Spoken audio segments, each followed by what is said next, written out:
The road to a Mountain West title for Utah State runs through San Jose. Darius Brown and the Aggies 1 win away from a share of the regular season crown. A puncher's chance for San Jose State. They could shoot it at home. The Spartans, the Aggies in the Mountain West tonight.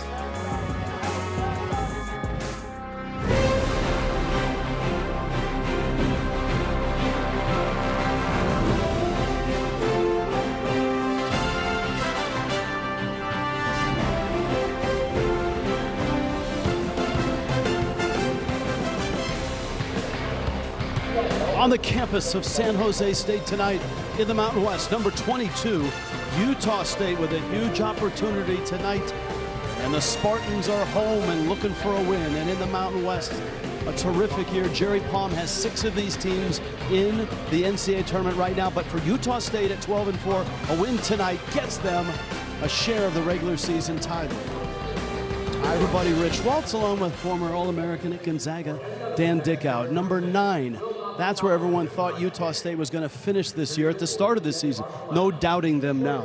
Without a doubt, if you doubt them, there's something wrong with you. You haven't seen this team play. 13 newcomers, 0 returning points from a season ago, and they're sitting at 22 in the rankings, and they look like they're a lock for the NCAA tournament, and they could make some noise as well. What kind of magician is Danny Sprinkle? Just look at the offensive numbers for these guys. Well, they're very well balanced. Both ends of the floor, they can score it in transition, they can score it on the low post, and defensively, they're one of the best in the country in taking off the three-point line. You said low post. Great Asabor did not start at Montana State last year. He was the 6th man of the year. He might be the player of the year in the Mountain West this year. Well, I tell you what, a great player with a great name, with a great interior presence, with a variety of post moves. You're right. Didn't start a season ago because he had older, more experienced players in front of him. He's taken his opportunity in Logan and run with it. It's a tricky place for a visiting team. You got to bring your own juice, and you got to stop this guy, MJ Amy. Stopping MJ Amy is a lot harder than it sounds. He can score at all 3 levels. He plays with a ton of confidence. He can get you 25, maybe even 30 if he gets going. Well, he's taking aim at number 22, Utah State, with a lot on the line. Big opportunity for the Aggies. In their way, the Spartans of San Jose State. We're in the Mountain West tonight. College basketball on CBS Sports Network is sponsored by Principal. When you take care of your team, they take care of business. By Werner, the official ladder of NCAA March Madness. Reach new heights. And by AT&T. We believe connecting changes everything. Number 22, Utah State and San Jose State, moments away from tip in the Mountain West. As we get closer to tournament time, starting lineups for Utah State. Darius Brown is a terrific point guard, 12 points, 6.5 assists, leads the team in steals.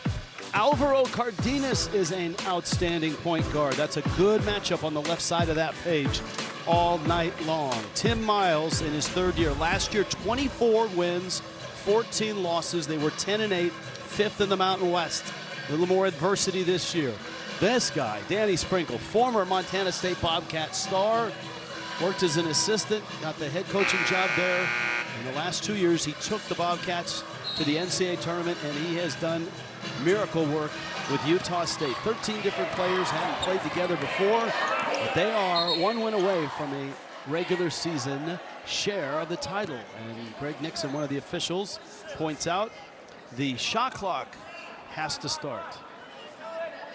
Very important that the electronics, especially here in the Silicon Valley, Dan Dickow, important that the electronics are functioning. Yeah, you would think a tech hub like Silicon Valley, they would have a AI-generated way to get the shot clock in sync with the game clock. There's obviously a 5 seconds are missing somewhere. I think now the officials are going to send the players back to the bench, and we're going to do our open again, right? Because the clock has just disappeared. Turned off, now magically turned back on. What a start to the game tonight, Rich. Well, look, this is part of Playing here as a visitor, there's not a lot of juice in this building. You have to bring your own emotion. You have to bring your own intensity. And let's see if Utah State does that. Well, San Jose State, quite frankly, has played a lot better at home. They took Boise State to the wire. They took San Diego State to the wire as well. This is Amy with a burst of speed. Cardenas gets through, finds Amy on the wing. Spartans much better shooting team in this building than they are on the road. They lost at UNLV 68-50 on Saturday, and they struggled from three. But this guy had a really nice night, and that's Cardenas, 17 at UNLV, and he opens the scoring tonight. High-level IQ for Cardenas. Understood there was a switch there on the pick and roll, took advantage. Got the runner high up off the glass. This is a shooter, Isaac Johnson. He's a 7-foot three-point shooter, Danny Sprinkle says. And Johnson misses that three, 33% from distance.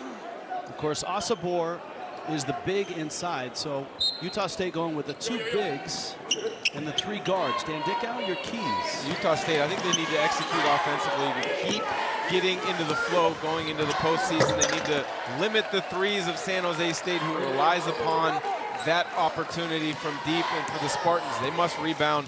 They've struggled in that category throughout the season and prep for a Vegas run. They've shown glimpses of being a difficult team to play against this season.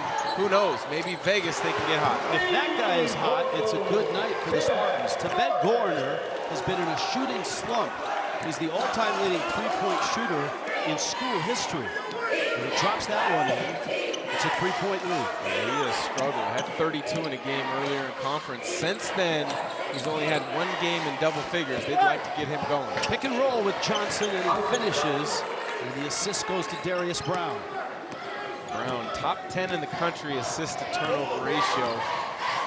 It doesn't maybe have the recognition of an Isaiah Stevens or freshman at UNLV, Don Thomas, but he is a tremendous point guard. Cardenas driving, good rotation, shot fake, Anderson, three is short.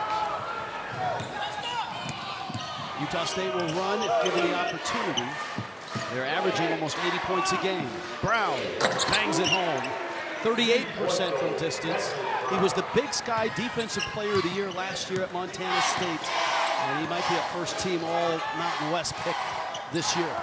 Well, Osabor's in the conversation for Player of the Year in the conference, but you talk to some coaches around the league, they think quietly that Darius Brown should be in consideration for the award as well, because he is the leader of this ball club. You see the knockdown three, understanding Osabor gets doubled, get in vision, be ready on the catch, but he does all the little intangibles, leads, sets the example, coaches on the floor, that they can really rely upon him to get him going every night. You see Amy curling around with a one-hand shot and a 7-7 start. This is a good start for San Jose State.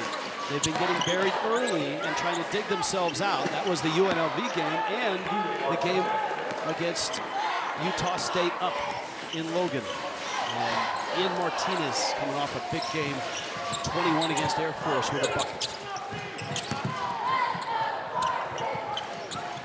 Trey Anderson, the senior, spinning, going at Asabor with the left hand, and has the bucket.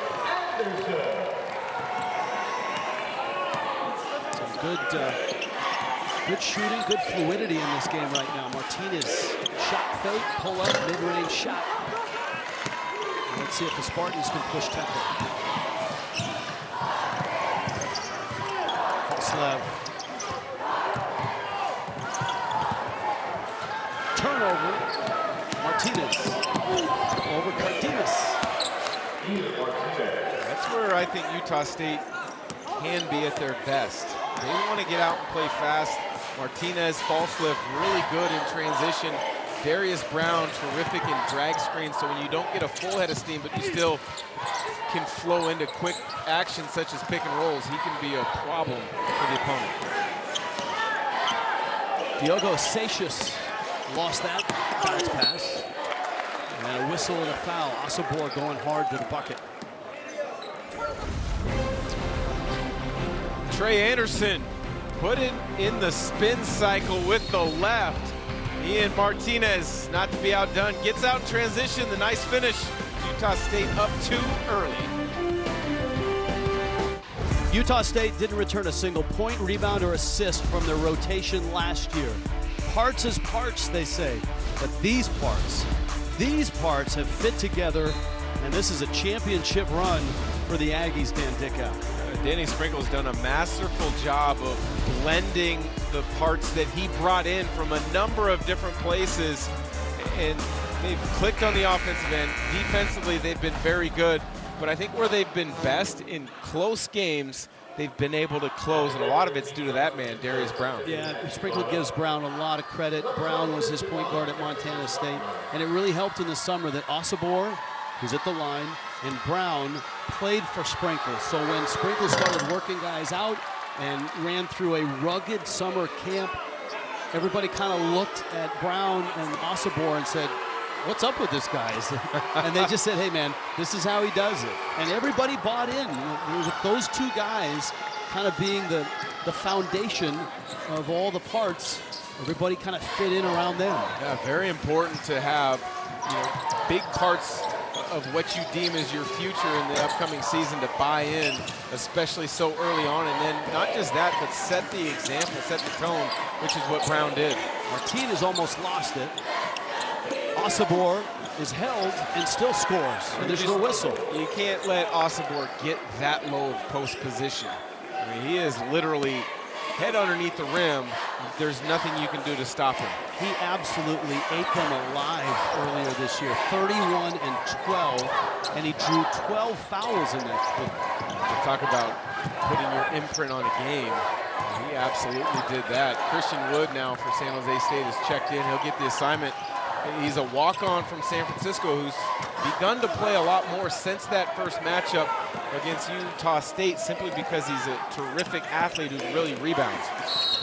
The foul, and Osibor is going to get to the line.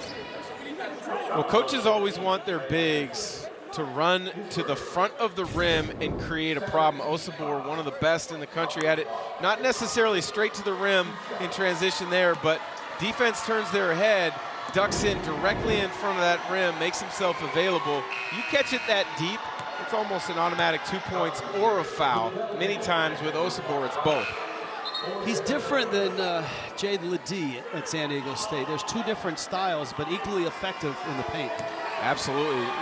This league has a lot of great point guards, which we'll talk about throughout the night, but the interior play between Ledee, Osibor, Stanley, Degenhardt at Boise State, Davidson at Nevada, there is a lot of talent in this league. Also have kept the possession alive. And right now, Utah State getting some offensive rebounds and second chance opportunities. With a 6-point lead. Again, if you're just joining us, Utah State's number 22 in the country. They win tonight. They get a share of the Mountain West regular season title. They did that in 2019. They have never won a Mountain West title regular season outright. Cardenas. And a foul, and Brown gets him beyond the line. That's 3 free throws coming up. And Brown in disbelief. A little confused by that call. Cardenas is a very good shooter, right around 40% on the season. I wouldn't expect him to miss that badly. Is it his foot underneath the landing area? Is that what they were calling? Maybe so, but on the replay, you see Brown was nowhere near the release. So it must have been something the official saw in the landing area. I mean, Cardenas is a good shooter. He was wide right, a good 6 inches.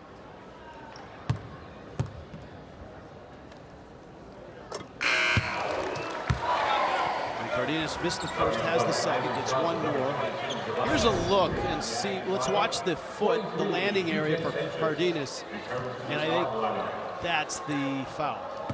Even there, that doesn't seem to be much, but that's one way that officials are taught to protect the shooter. You cannot crowd their space where they're landing. We've seen so many ankle injuries over the years from that type of play. So the lead is 4. Josh Aduje is in, and Aduje with an offensive foul. Duje comes in and he is aggressive to score early on. Transferred from Coastal Carolina, where a season ago averaged over 13 a game. He's been really scoring it at a high clip the last 8. Saw an opportunity to back down Cardenas. The craftiness of the Spaniard to draw the foul. Cardenas is all of that. Johnson has the miss. Brown pushes tempo. Good rotation. Javon Jackson at 3. Right off the bench. Jackson, the junior out of Houston. This Utah State team is really balanced in regards to how they score. The one area that maybe you'd like to see them be a little bit better at is the ability to knock down threes. 6 made threes per game. They've got guys that can knock them down, but they don't rely on the three-point shot like many other teams do. Wow, Amy down the baseline. Didn't look like he had a lot of daylight. Created some and gets the bucket. Latrell Davis in for San Jose State. A 3-guard look with Cardenas and Amy. Johnson calling for the ball, battling with Seixas inside. Aduje missed, and that ball's out of bounds. Spartan ball. One of the important things in transition, talked about rim running earlier, but if you're a wing, get deep and into the corners to space the floor. Javon Jackson does just that. Because he creates a long rotation, he's got time to get the three-point shot off, and then MJ Amy creating something out of nothing around the baseline. Amy's got 4 along with Cardenas to lead the Spartans. That one-hander comes up short. Utah State. Ossobor with 6. Leads the Aggies. Martinez still in there. He's really starting to score a terrific game against Air Force. Johnson kicks. Brown return fire. A soft jump hook. Rolls out. Cardenas avoids a roadblock right by Brown. This really good point guard matchup. Amy going hard, and he scores. MJ Amy. Slithering through the lane, the ability to show it, protect it, and then finish. Impressive there. So a 3-point Utah State lead. Aduje in the lane, hand in his face. This guy really likes to push it. Latrell Davis, man, lightning quick to the bucket, and he scores over Johnson, the 7-footer. Wow, he has played really well as of late, and a lot of that comes with just getting comfortable as a young player, showing lots of confidence. That time, breakneck speed in transition. Brown is doubled. Jackson off a pick. Aduje. Lob, Johnson, catch, finish. He's not as skilled in the low post, certainly as Ossobor. He's more of a stretch 5 and a 3-point shooter, but that was a sweet move. With his size, though, he'll have an advantage with most matchups tonight against San Jose State. That's travel. San Jose State playing pretty well right now. Number 22, Utah State. Looking to stop this guy. That's not easy. San Jose State can hang in there because they can score in bunches. MJ Amy cutting through the lane, finishing, not to be outdone by his buddy, Latrell Davis. Utah State, they'll punish you on the interior, though, with the size advantage. You're watching March to March, presented by Principal. Utah State trying to march to a Mountain West championship. New Mexico, Utah State, that's the finale for these Aggies, and we've got it on CBS Sports Network Saturday at 8:30 Eastern. Bracket Week presented by Kubota. That's a great doubleheader. We got Aggies and New Mexico, and then UNLV and Nevada right after that one. Tournament resume for the Aggies. Now, some would say, well, how come they're 38th in the net, but Jerry Palm's got them as a 5 seed? Look at the bottom. They really don't have any bad losses, and they have plenty of good wins. The job that Danny Sprinkle has done in year 1 has been impressive. There's a reason he's on many of those short lists for Coach of the Year. He's got a lot of work left. This last weekend of the regular season, as well as the conference tournament in Vegas, but all signs pointing to a terrific season in Logan.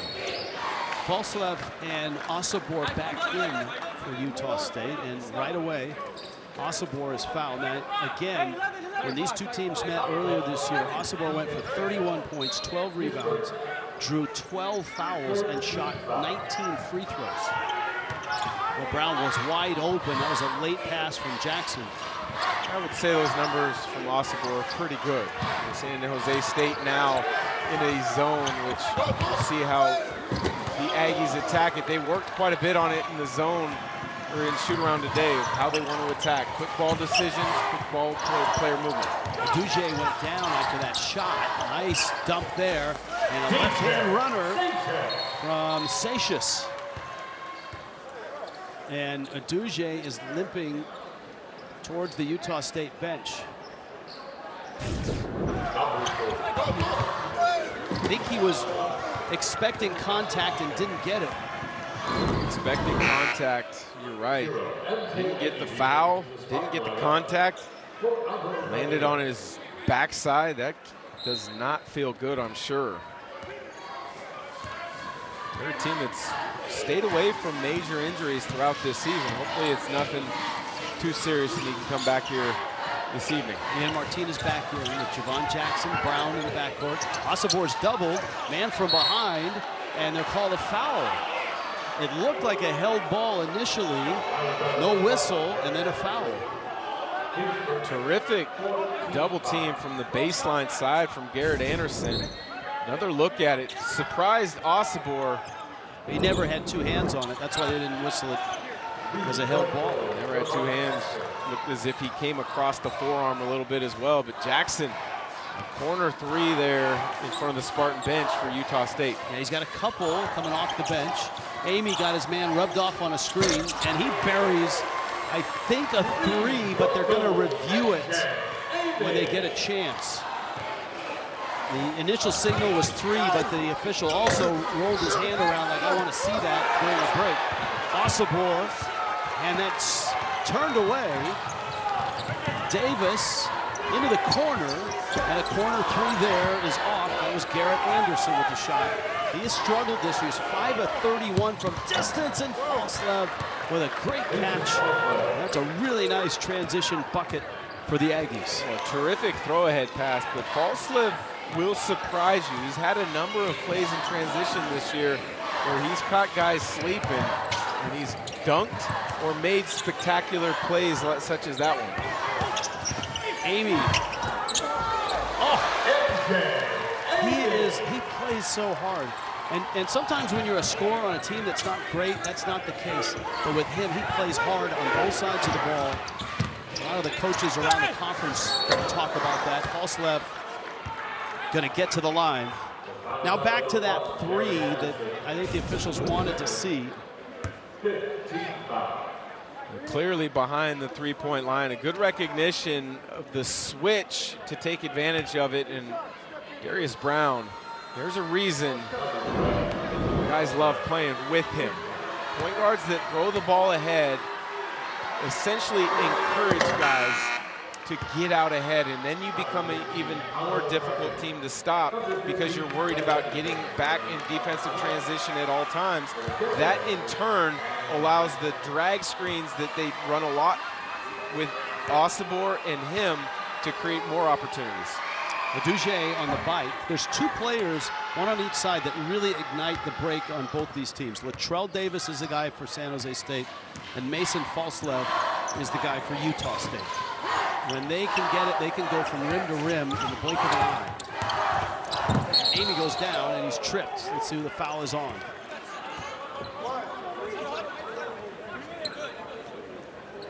I think they're going to get Martinez getting hung up on the screen and then getting his hands on Amy, trying to get back in front. But Amy is such a difficult cover in those wide pin downs.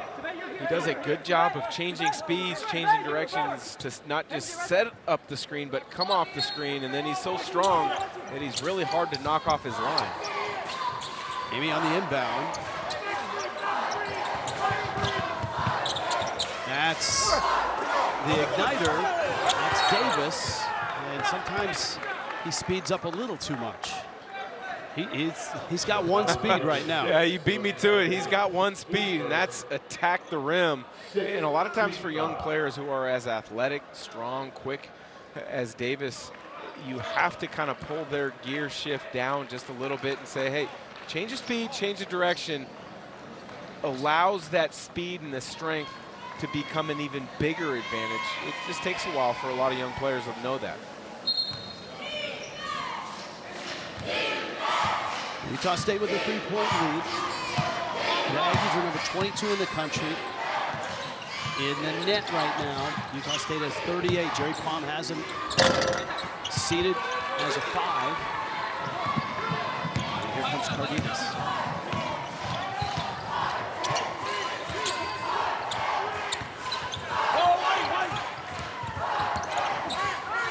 Brown trying to corral Amy right now. Cardenas gets loose, bodies hit the floor, and he misses the shot. And the ball out of bounds, and it stays with San Jose State. Tricky place to play for number 22, Utah State.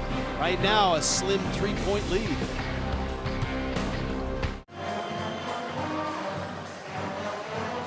Utah State, 7:46 left, first half, 27-24. Great Osabor.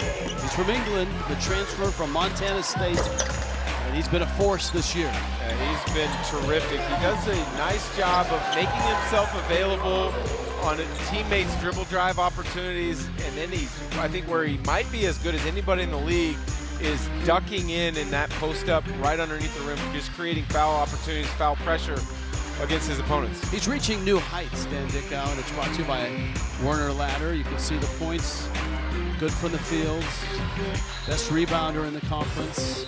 He's on a lot of, he was on a lot of watch lists and now is on a lot of finalists and semifinal type lists.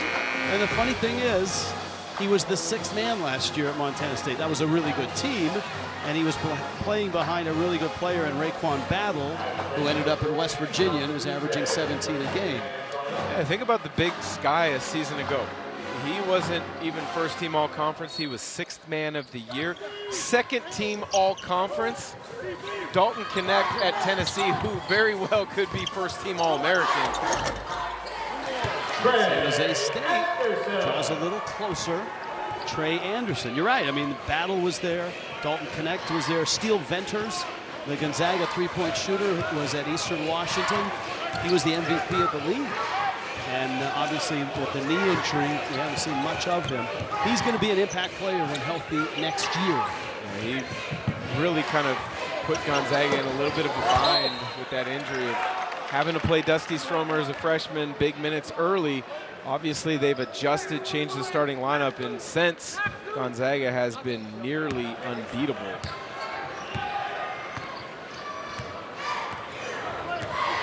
One-point game.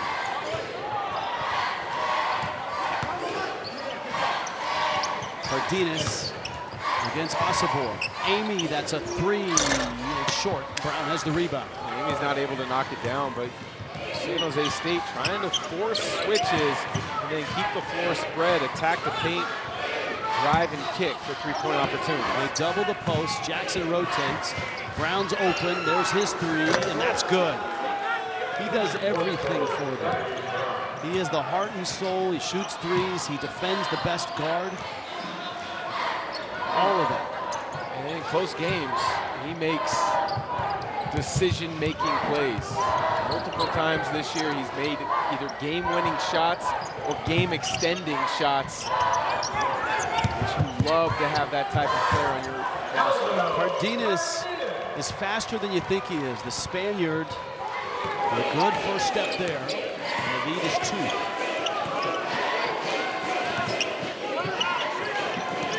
We're open for a minute, and there's false left. When he gets going downhill, he gets to the rim quickly. Yeah, he gets there quickly in a straight line, but for San Jose State, help side has got to show some type of awareness and readiness to rotate and cut that drive off. The good sign for San Jose State is they're in it right now. Amy got it up. Ball's tipped out. Nicely done. Davis retrieves it. They have fallen behind a lot of games, as they did at UNLV. Cardenas kicks, and Gorner, the three-point shooter, misses Sabor the rebound. They played UNLV just about even in the second half in their last game. That's a great stat, right? Absolutely. I don't know that there's an assist on that one. That was just Brown coming down, thinking about a three, shooting a three, and making a three. That's staring down your opponent after having hit one the previous possession. Feel confident in your abilities. That's one of the things Danny Sprinkle has brought from Montana State to Utah State, sharing and making plays for teammates. We'll be back. Utah State starting to pull away.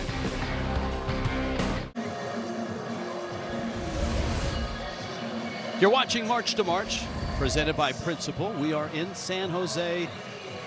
Mason Falslev, who went on an LDS mission, is 22 as a redshirt freshman, and he's a nice complement to Darius Brown and Ian Martinez in this Utah State backcourt. Out of the timeout now. 7-point lead for Utah State, biggest of the game. Under 5 minutes left, first half. Utah State looking for some distance. San Jose State trying to stay close. Cardenas, oh, nice find on the cut by Davis. Great cut by Davis, but Jackson got caught ball watching, went back to where he thought Davis was, clearly wasn't there. All you man, something that's taught from second grade hoops on up. Osabor double, kicks, Jackson rotates. Good to see Adouche back in there. Falslev finds another bucket. Terrific cut. Whether San Jose State is in man or zone, you can find opportunities in that middle. Falslev, an active cutter, making himself available. He's got 8 in this game. Aggies led by Brown's 9. Corner 3, and Gordon. Utah State, one of the best in the country at limiting three-point opportunities for their opponent. Only the second made three for a Spartan team that really relies on the three-point shot. Falslev is taking over this game right now. Oh, the straight line drives. He puts his head down, gets his shoulders by the defender, and attacks the rim. And if San Jose State's not aware in defensive help side, their rotation's going to be late. Cardenas, Osabor picks it. Jackson left hand, Osabor tip. And numbers for the Spartans. Cardenas going hard, baseline drive, cut off. Amy, there's your straight line drive, blocked by Falslev. And a timeout here in San Jose. A piece of the regular season title in the Mountain West if Utah State can win this game. San Jose State's been tough early, but Mason Falslev and the Aggies by 6.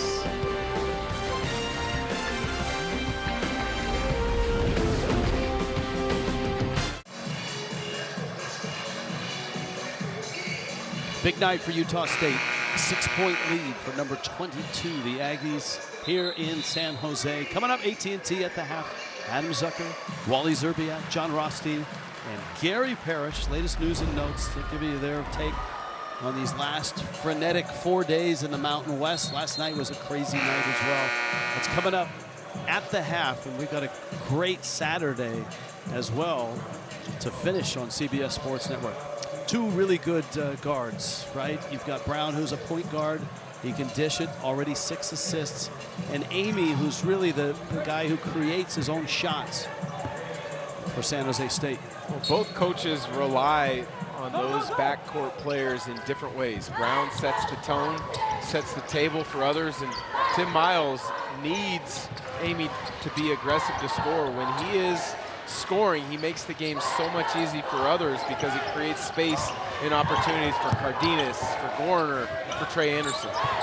Osabor on Cardenas again. Got to get the 3 up. Does over him and missed it. Well, Utah State's switching almost everything on the perimeter. Many times now, Osabor has been matched up with Cardenas.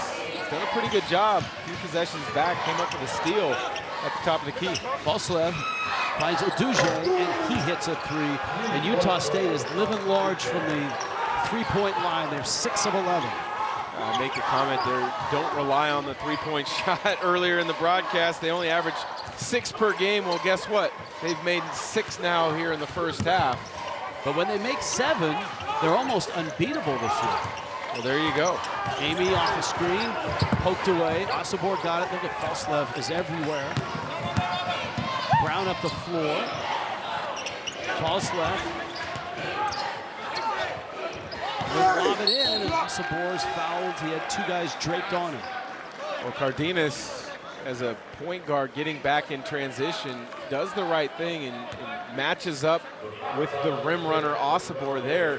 The rest of the Spartans have to understand and recognize that's probably not the matchup that's ideal. We need to switch, we need to communicate and get matched up much better. In some ways, he's kind of a throwback big. He's not overly athletic in terms of leaping and all of that. He takes great angles, he has excellent footwork, his hands are terrific. Yes. There's a lot of nuance to his game in the low post. You hit it right on the head with a lot of that. And the other thing is he's long. He has got great length. And so even though his frame says he's 6'8", you know, he plays as if he's 6'10", 6'11" with that length around the rim. Biggest lead of the ball game is 11. Nice run here by Utah State. Headed towards halftime. Cardenas against Brown. Nice look, and that's Davis, or excuse me, that's Amy, and he'll get free throws. Both Falslev and Amy would be nightmares to guard because it's constant movement. They do a great job of changing speeds, changing directions with cuts as well as coming off screens. Falslev turns his head for a quick second.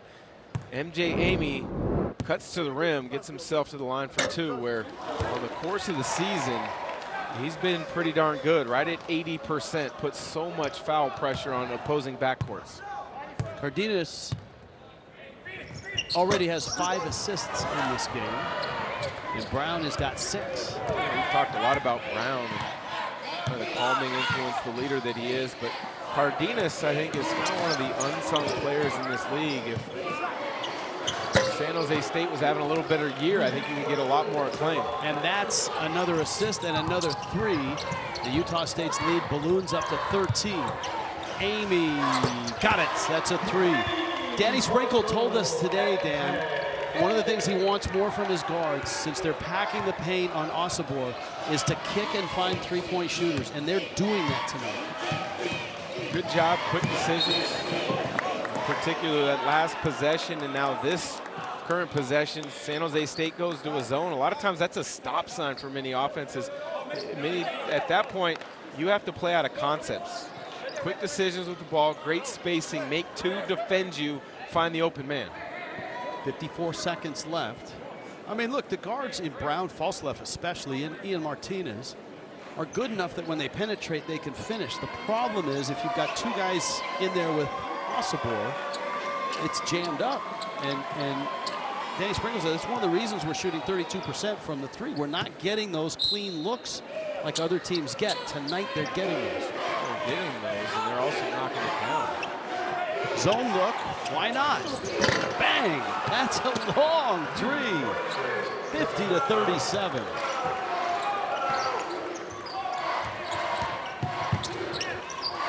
Eight of 13 for a team that shoots 32%. Amy kicks. Satius. That's Cardenas. And it's in and out. Jackson with the rebound. And Brown pushes it ahead. They're going to take that timeout and try to get a bucket before halftime arrives. Impressive spurt here by number 22, Utah State. Check it out, sis. My work from anywhere. Cozy. Grab yourself a drink. Is this dog food in your fridge? It's not dog food. It's Fresh Pet. Real meat, real veggies. Seems like a lot of space to waste on a dog. You know where there's a lot of space?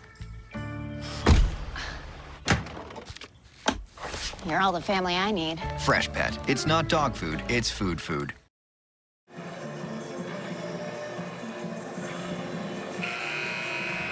It wasn't easy for Utah State the first 10 minutes of this game, but the last 10 minutes have been really impressive. They're finding shooters, and those shooters are knocking them down. I think the thing I've been most impressed with in regards to Utah State and their offensive attack is they don't get outside of what's given them success throughout the whole year. They know that they focus on Osibor on the interior, Brown with some pick and rolls. He's a great throw-ahead point guard, but they've made quick decisions in the half court, in particular against this 1-3-1 zone, and then they've knocked them down. Started in his zone, pop into man-to-man.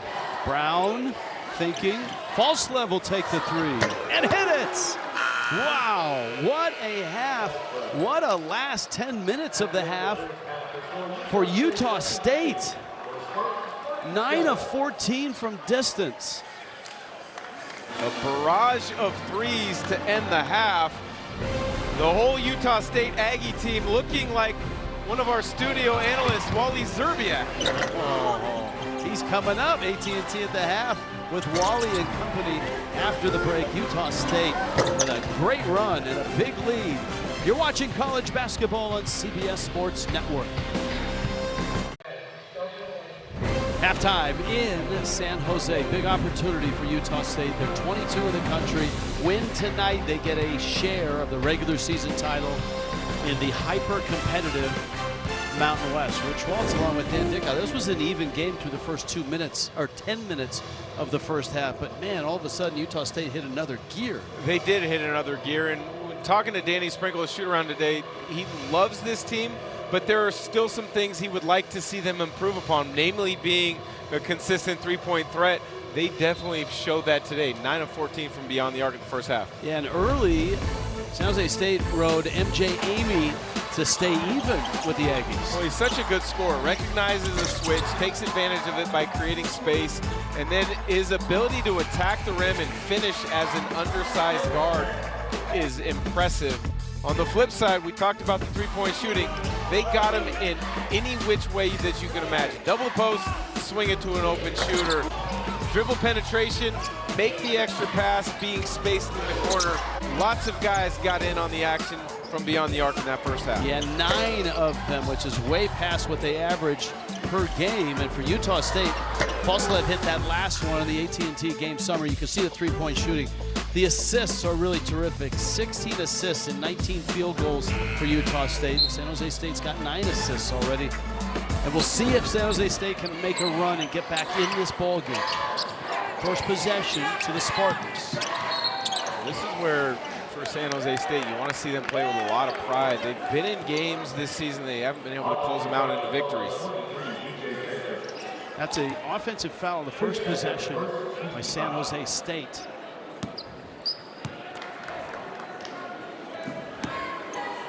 And so now Utah State with their first touch. Darius Brown, terrific as always.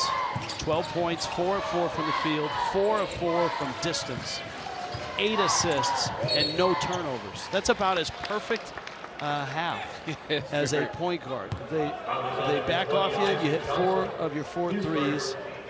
When they're on you, you're able to create and dish out 8 assists, and you haven't turned it over yet. I mean, top 10 in the country assist-to-turnover ratio. It's only going to improve when you have 8 assists to 0 turnovers in that first half. First possession of the second half, though, for Utah State. Moving screen resulting in a turnover, only their second on the evening. Cardenas. There are great point guards in the Mountain West for sure. Just about every team has a good one. That's an offensive foul. And San Jose State has come out with 2 possessions and 2 offensive fouls. As well played as that first half was for both teams on the offensive end of the floor, both teams shooting over 50%. 3 turnovers and 3 possessions to start the second. Tim Miles doesn't like what he sees. There's an argument to be made that Brown, of all the point guards in this league, is the most complete in terms of defense, scoring, and playmaking. You buy that? I know it's tough. I mean, he's in the conversation, that's for sure. Johnson a 3, and that's good. And another 3, and Utah State is putting the hammer down on San Jose State. There are a lot of good point guards in this league. I think Isaiah Stevens is at the top of the list, but Brown should be in the consideration. Vidon Thomas, the freshman. You know, the one that doesn't get enough recognition because his team doesn't win those, Isaiah Hill at Fresno State. He might be the best passer of all of them. I heard an opposing coach say of him, he passes his teammates open. Yes. Well, he comes off pick and roll, and because they don't have bigs that are scoring threats to the rim, you know, it limits what he can do in his pick and roll passing opportunities. But if he had a full complement that some of the other teams in this league have, he would be even more dangerous. You got the combo in Albuquerque, right? With Dent and House. Absolutely. I mean, there's so many good point guards in this league. Corner three there by Trey Anderson. It's a 16-point lead for Utah State. And again, they win this game, they get a share of the regular season title. They can clinch it outright if they win tonight and then win at home against New Mexico on Saturday. Amy kicks it, literally. False left, slams it. Emphatically. Wow. I'll tell you, I thought he was just going to go lay it up. No, he doesn't do anything like that. I mean, he's full speed ahead. He is. Cardenas, that's a nifty shot. But they need a lot more of that. Tim Miles calls the timeout. Not happy is the San Jose State coach.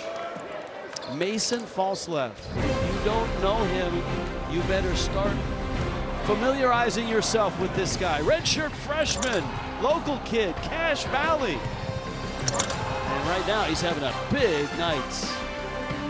15 points.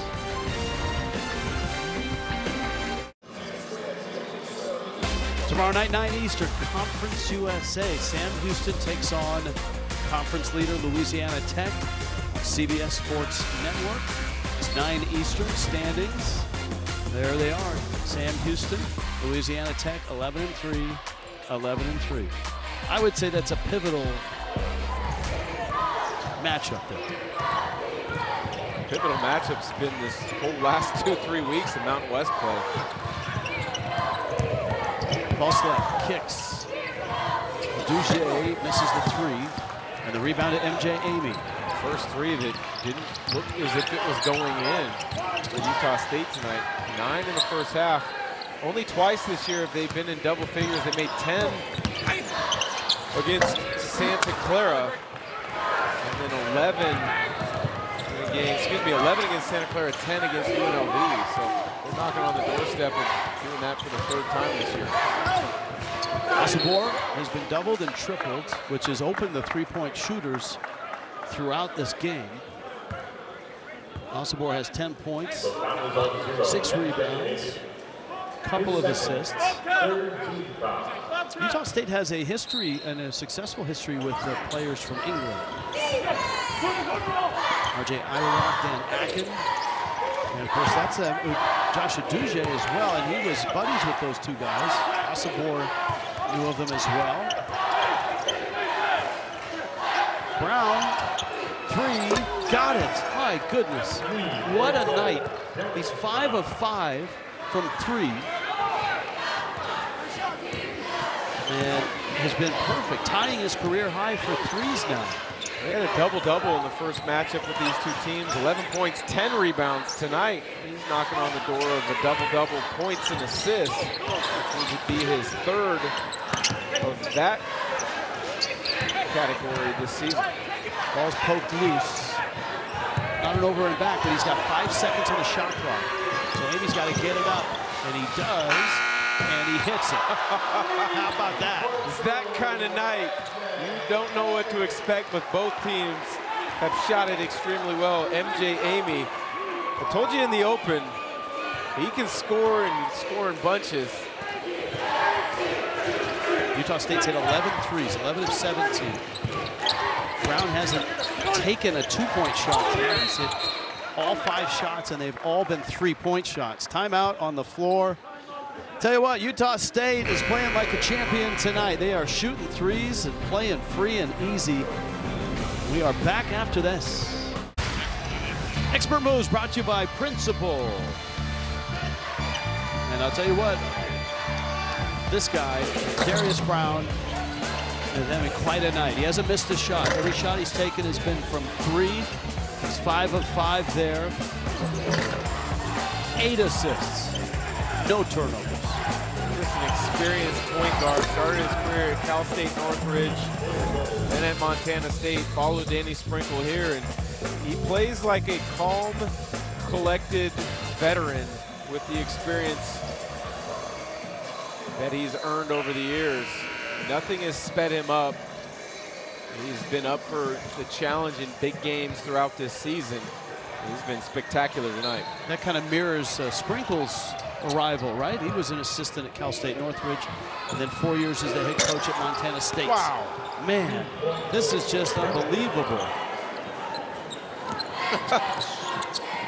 He is 6 of 6, all of them threes, 18 points, and a dozen threes, a season high for the team in Utah State. Satius with a bucket. Well, here's the thing. Utah State has gotten out now to a 19-point lead, but you look down at the score sheet here in the second half, San Jose State's shooting 80% from the field, and they can't gain any ground. Remember, they had some live ball turnovers early. That hurts the percentage.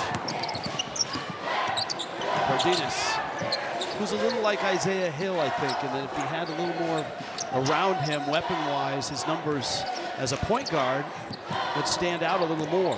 He's good IQ, good change of speed, change of direction, skilled. That's a nice left hand by Trey Anderson.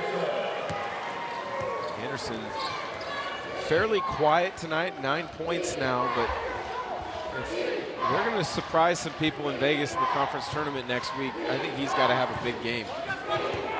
He's talented enough to surprise you with a double-double on occasion. Asabor is fouled. Anderson went up to meet him and did, and paid the price. I mean, Asabor's thick. He's listed at 6'8", 250. So many of the bigs in this league do not shy away from contact. You look at Asabor on that play. He searches it. He tries to finish through and over the contact at the rim, but you look at Jaden Ledee at San Diego State, Omar Stanley at Boise State. A lot of really good bigs that you might consider undersized in comparison to some of the Power 5 schools, but they do a tremendous job of understanding angles, of when to duck in, how to create space, and then how to put foul pressure on the opponent. In terms of the physicality of this league, do you buy what some have said, coaches and writers, that this is sort of Big Ten West? And that it's officiated that way and is this physical type of play, much like the Big Ten?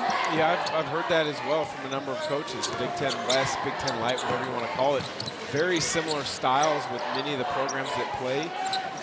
Physical. You know, I don't think the Pac-12 is as physical. They probably have more athletes from top to bottom than this league does, but I think that's a really good comparison.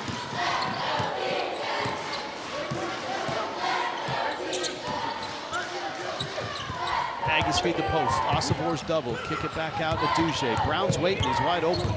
Duge in the lane. That's Brown. Clears. Shoots. He missed. Wait a minute. What the heck? Stop the game. 6 of 6, all from 3. And that was one of his better looks tonight. I mean, Danny Sprinkle, you got to sub him out now. Come on. And to be fair, Duge maybe missed him earlier in the possession. Brown, obviously, with shot clock starting to wind down, has to create space and take it. It was on line, just a little short.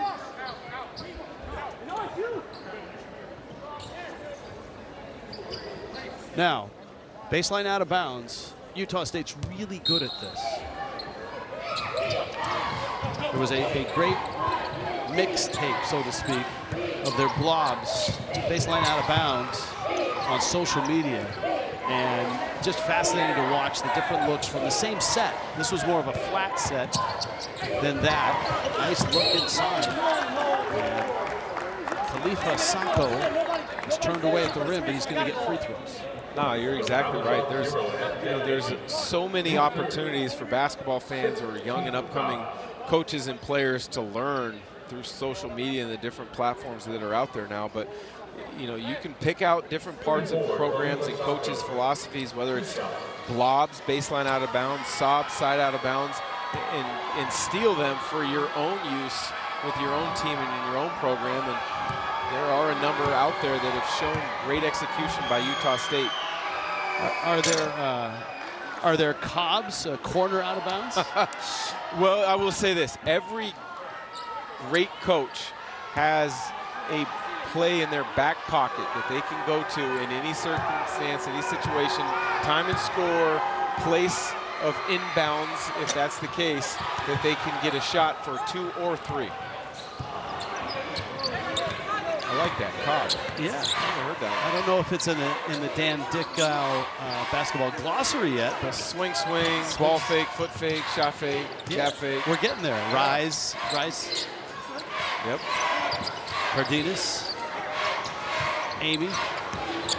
Cardenas driving against Sacco, who blocks the shot. False left's got it. He usually ends at the rim on these. This time, he's going to pull up. A lot of time left, but a huge lead for Utah State. This was a tight game for the first 10 minutes of the first half. Martinez with a 3.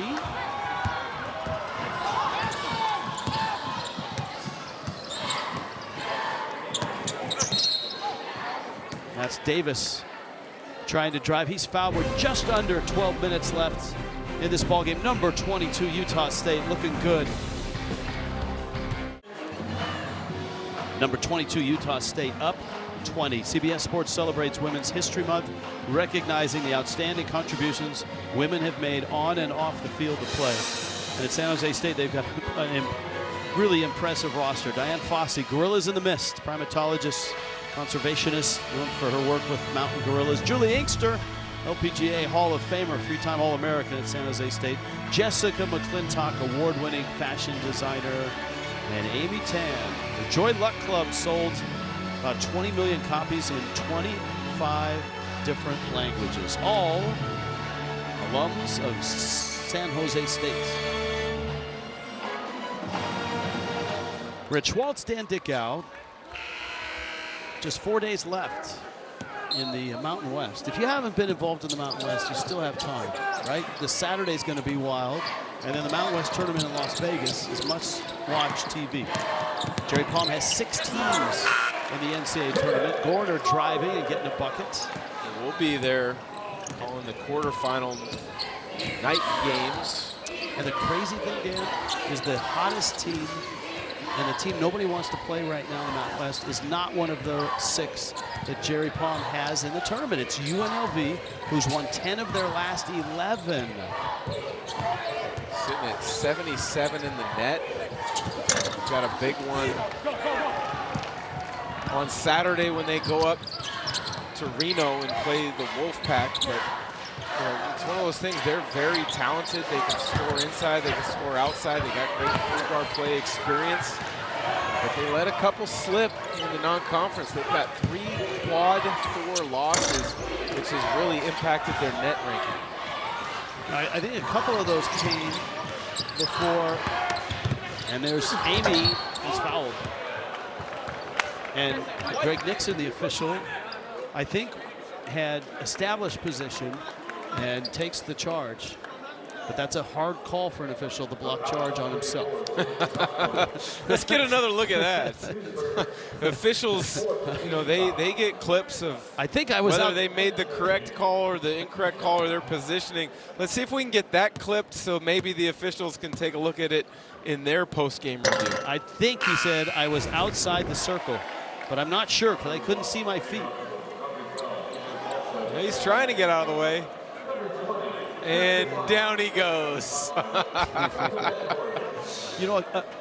Going back to UNLV, they really stumbled at the start until Keelan Boone joined their lineup. He wasn't eligible. He became eligible 2 hours before they faced the number 9 team in the country, Creighton, and they beat Creighton handily. Yeah. So I don't know if the committee looks at that at all. That Well, I would hope so. I know the comments been made over the last few years. They don't consider how you're playing now at the end of the year, or your last 10 games or whatever it may have been in the past. But I think there needs to be some validity to how you're playing. What if one of your key guys was hurt down the stretch and you no longer are one of the best teams in the country and deserving of a spot in the NCAA tournament? Or what if, like UNLV, you're playing unbelievable at the end of the year? what if Mason Falslev gets the ball from one rim Yes. and gets to the next rim? You're in trouble because he finishes. He's having just a terrific night. As Cardenas with that layup has 10 points. Falslev with 17 points. He is 7 of 9 from the field, got 4 rebounds and 4 assists. Oh, he's played really well. Last 8 games, over 12 per game. So he's really kind of found his stride as Jackson knocks down another corner 3 for the Aggies. But, you know, Falslev has one speed, and that is playing hard. Ossenborg gets the assist on that. They have 21 assists to go with 27 buckets. That's beautiful basketball. They're sharing the ball, making plays for others. Cardenas going strong. He's going to play for money somewhere, probably back in Spain, right? Son of a coach back in Spain. You know, we've had a chance to watch him his 3 years now in San Jose State. You see a guy who has progressed each year, and a lot of it's due to, you know, his understanding his IQ of the game, but working at it. I mean, so many guys get to a certain level of, hey, I'm starting, and their game plateaus. His hasn't done that. He's continued to improve and get better.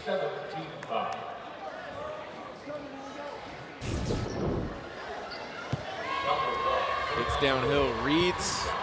Osibor is not going to converge in help side to contest, so he's able to finish.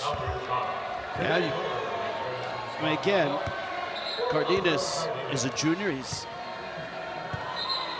had some terrific moments this year. He's also been sick this year. He had a bout with the flu. He lost 12 to 15 pounds and kind of played through it, and he's still not at 100%.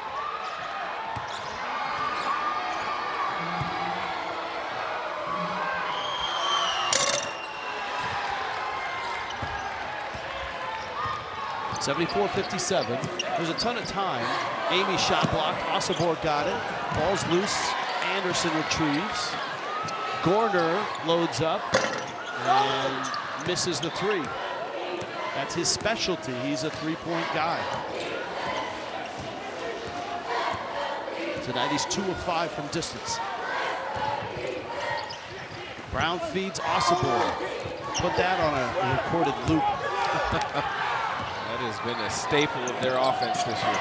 Davis going from rim to rim. Duge to Brown. And it's kicked out of bounds. That's going San Jose State's way. Only a 3rd turnover for Utah State.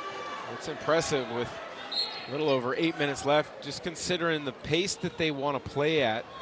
You would expect a few more miscues, but they've been good in that category throughout the season. Shade under 12 turnovers per game on the year. Talking to Danny Sprinkle about this game, that it's probably more anxiety around this game than, say, one of the bigger matchups when you're at home. A drive and finish there by Latrell Davis. And again, tough environment. There's not a lot of intensity and emotion in this building. You got to bring your own. And they certainly have done that, Utah State. They've played with urgency. They've been crisp. They've shared the ball. And they're up 74-59. And a redshirt freshman's having quite a night. Mason Falslev. Quite a night is right. 7 of 9 from the field, attacking the rim with reckless abandon. The Mountain West Conference, what a year it has been. 6 teams in the top 40 net rankings right now. Of course, San Diego State, national championship game appearance last year. Winning percentage, check that box. 20 wins, check that box. That's high cotton.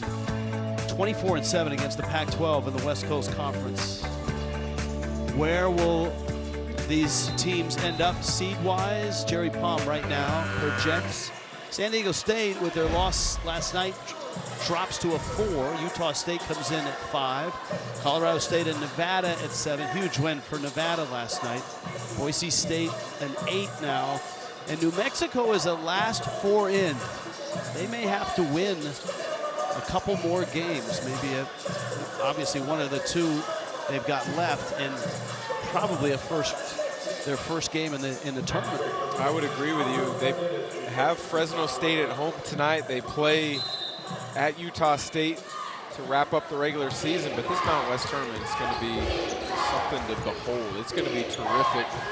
You know, I think obviously San Diego State brought a lot of national acclaim to this league last year by making it all the way to the title game, and I think what it's done is it's brought more eyes on this league throughout this season. So now teams and analysts are aware of San Diego State even more, but now they take a deeper look at some of these other teams and realize just how good they are.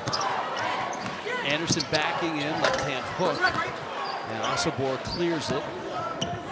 He's closing in on a double-double. He's got 8 rebounds to go with a dozen points.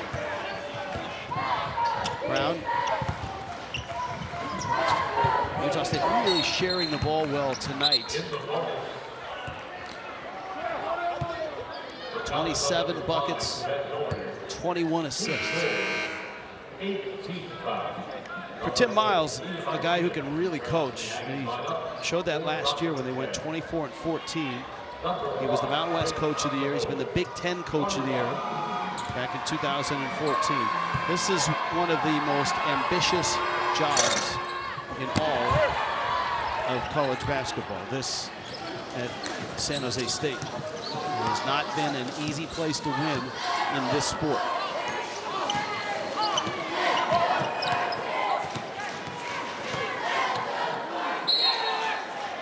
Christian Wise is fouled by Brown. 6.5 left here. If you're just happening by, Utah State with a win gets to 13-4 in the Mountain West, 25-5. And Danny Sprinkle's team would have a share of the regular season title in the Mountain West. Cardenas in deep.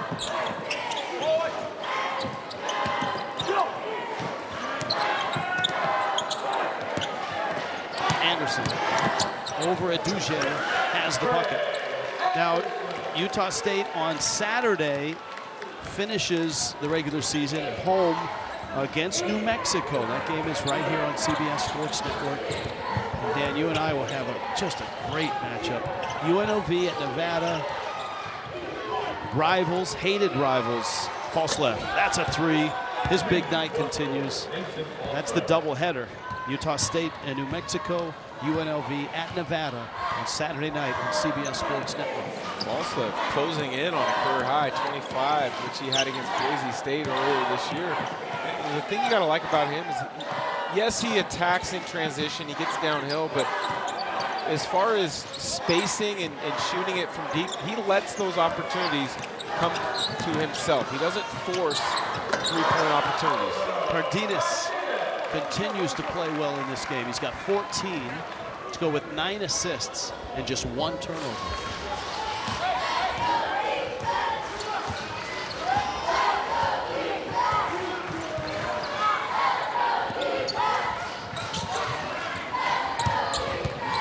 Osobor in. Osobor scores. And there could have been a foul there too. It's a lot like Jaden Ledee, who absorbs a lot of contact and sometimes doesn't get the whistle. That's just not a good matchup, though, for San Jose State. Satius, a young freshman, gives up a lot of size and strength as well as experience to Osobor. All right, Gorner hits a 3. It's a 13-point lead. Tim Miles hasn't given up. A lot of emotion in the huddle right now. One of the great events around the Final Four is the Reese's College All-Star Game, and we have it. It's presented by Walmart on April 5th, live 6:30, right here on CBS Sports Network. There's a lot of cool stuff around the Final Four that we've got The high school three-point slam dunk is always a tradition. Some of the boys and girls that you see at that event are stars in the college game the following year.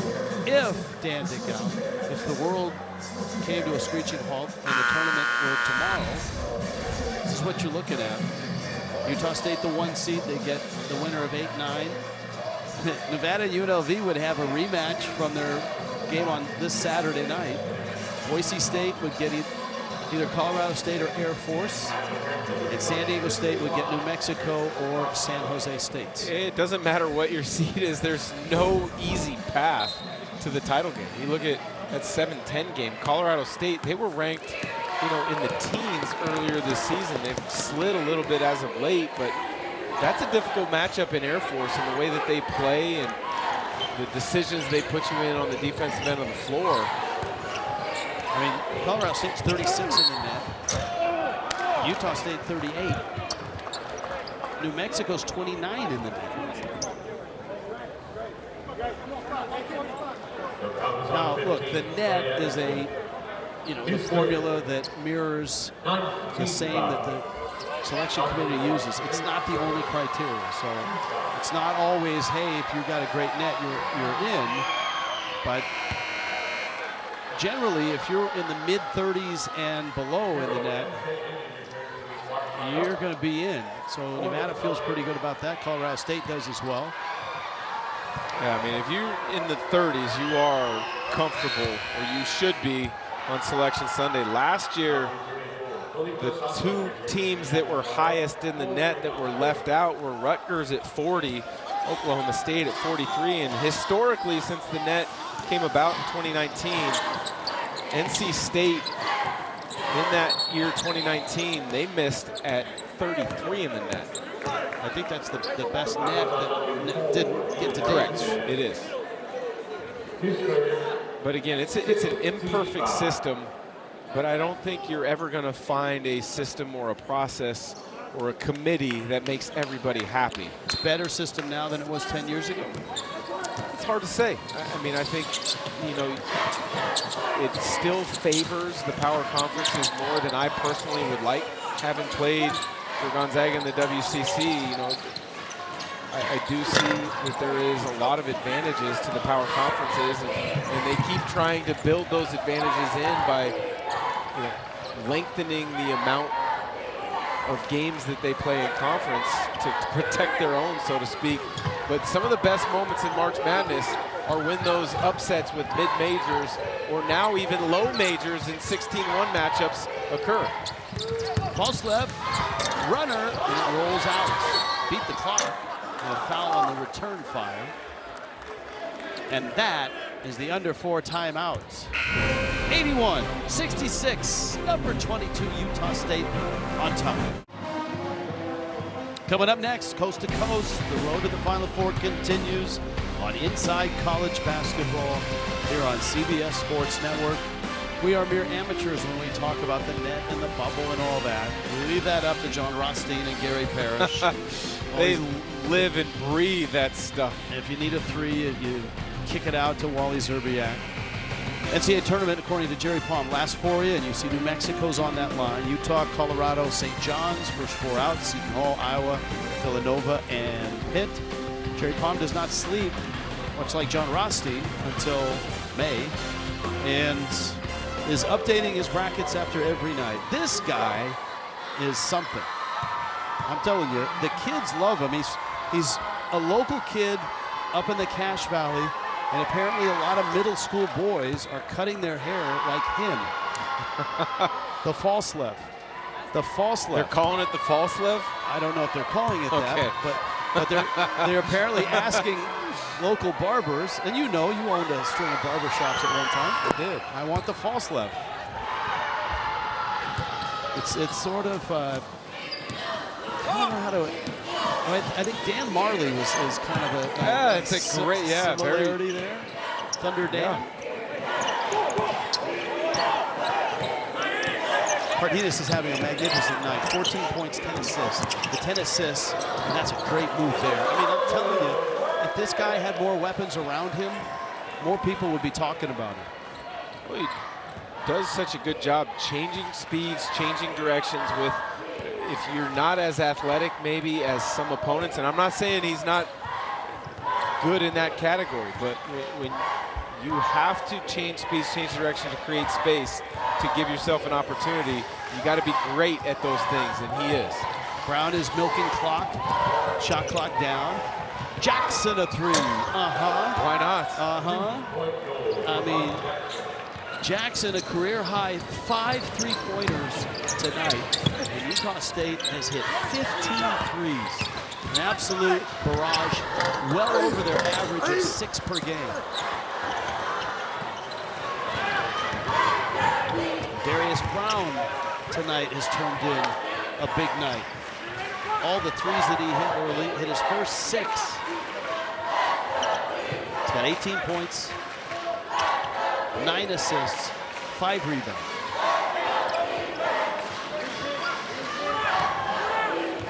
And for the Aggies, the focus now turns on New Mexico on Saturday, a chance to win the Mountain West Conference outright. Jackson just hit a 3. Plenty of clock. And Darius Brown, the leader of this team, with $1:45 left. Why not? Why not? The Aggies and false left on that sequence now is limping towards the Utah State bench, which you don't want to see. I don't know if he turned an ankle. Let's take a look. Yes. Right ankle. Not a good feeling whatsoever.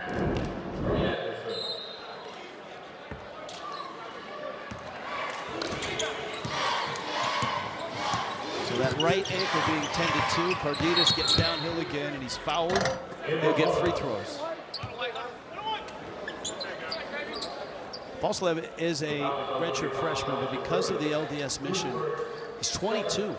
So as a redshirt freshman, he's experienced in terms of age and size.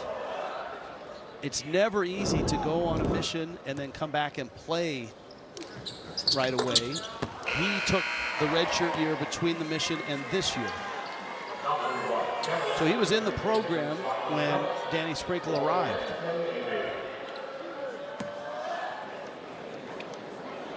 Typically, with those 2-year missions, very rarely do they have the ability to touch a basketball. Occasionally, they can get some shots up here or there, but that's not the focus of what an LDS mission is.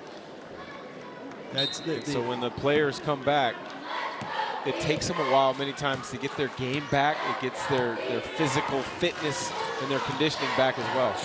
Yeah, look, I mean, the discipline it takes. And you're right, it does take a while to get back into game shape. That's a foul, and this will be 2 free throws. Garrett Anderson with the foul. Going back to the Mountain West and why they have 6 teams where they are right now. And you talked about the selection committee at times seemingly favoring major conferences. You played in the West Coast conferences. I think every conference, even the major conferences, can look at what the Mountain West has done this year, and the lesson is schedule up. Yes. Schedule aggressively in non-conference. Play people on the road. Don't be afraid to go play good teams, whether it's neutral site or if you have to go on the road, do it. I mean, San Diego State's lofty status right now in terms of the net, a lot of it has to do with who they played, who they beat, and that road win at Gonzaga looks better and better with every week. Yeah, you look at that win for San Diego State, but the league in general, 24-7 combined against the Pac-12 and the WCC. Boise State, if you not paid close attention to how difficult their non-conference schedule was, but just looked at their record, you wouldn't have been a believer early in Mountain West play, but they challenged themselves. They played at Clemson. They played Virginia Tech on the road in a neutral site, MTE. They went the route of, we're going to get better so that we're ready come Mountain West play. I think everybody kind of did that, especially the top 7 teams, including UNLV. Yeah, I mean, you talk about that road win at Creighton for UNLV. That was a big one.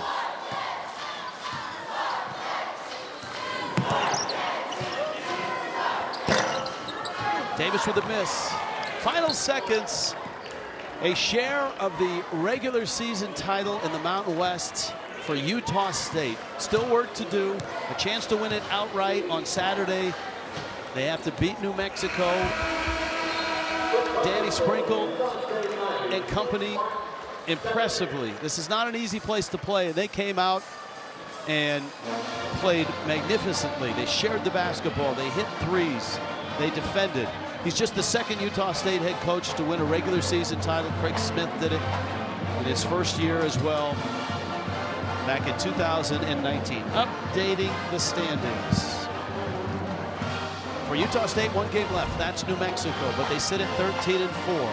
They're going to need to get beat, and someone else is going to have to keep winning to share it. If they win on Saturday, it is an outright title and a #1 seed in Las Vegas for the Aggies of Utah State, number 22 in the country, 25-5, 13-4, and looking great tonight.